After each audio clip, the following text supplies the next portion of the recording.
Help me reach 1,000 subscribers. Movie Camera. Welcome back to the channel.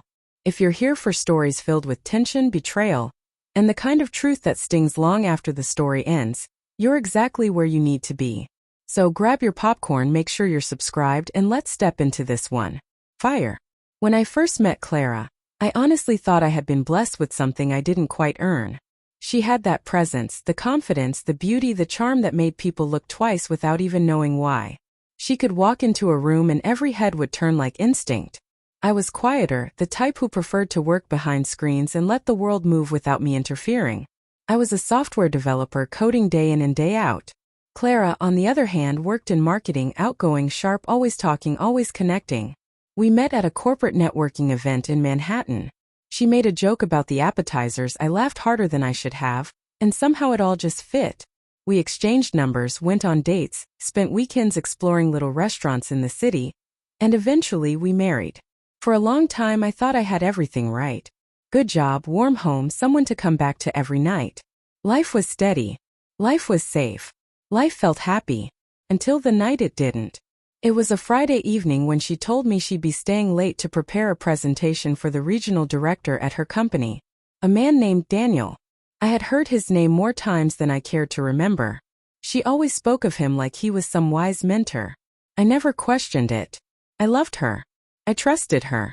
But something about the way she got ready that evening made my stomach twist. The extra bit of makeup. The perfume she usually wore only on date nights. The way she couldn't meet my eyes before leaving. I tried to brush it off. Told myself I was overthinking. But as the evening dragged on and her replies became slower, then stopped altogether, the feeling only grew heavier. By 10 p.m. I couldn't sit still. I grabbed my coat, drove across town and parked outside her office building. The 5th floor lights were still on.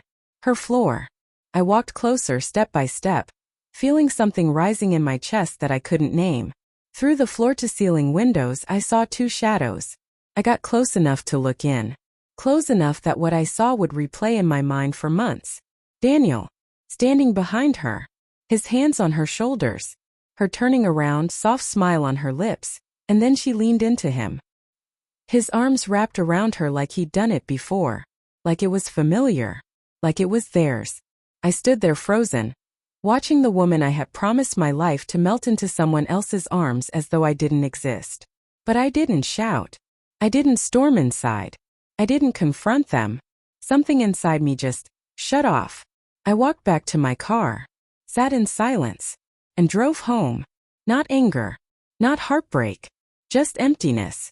The next morning she came home early, cheerful voice, soft smile, arms sliding around me from behind like she always did.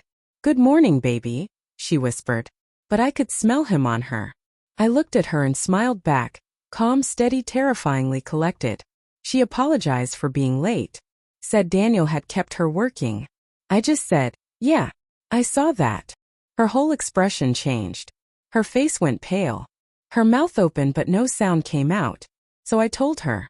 I told her exactly what I saw. And she really tried to twist it, reshape it, soften it. He was comforting me. I was stressed. It didn't mean anything. Stress doesn't make you pull someone closer. She cried. Reached for me. Begged to explain. But there was nothing left to explain. I packed a bag and left. No shouting. No accusations. Just quiet steps that felt louder than any scream. Over the next week I didn't say a word to her. I stayed in a hotel. I met with a lawyer. 2 weeks later, divorce papers were delivered to her office. Life moved on for me. But hers? That's where the story truly turns. A coworker messaged me a month later. HR had launched an investigation. Turns out Daniel wasn't just involved with Clara. He had been sleeping with multiple women in the office. He lost his job. His wife filed for divorce. And Clara's reputation? Completely destroyed. The man she gambled her marriage for walked away the moment things got difficult. She tried to reach me. Called. Texted. Emailed. Wrote letters.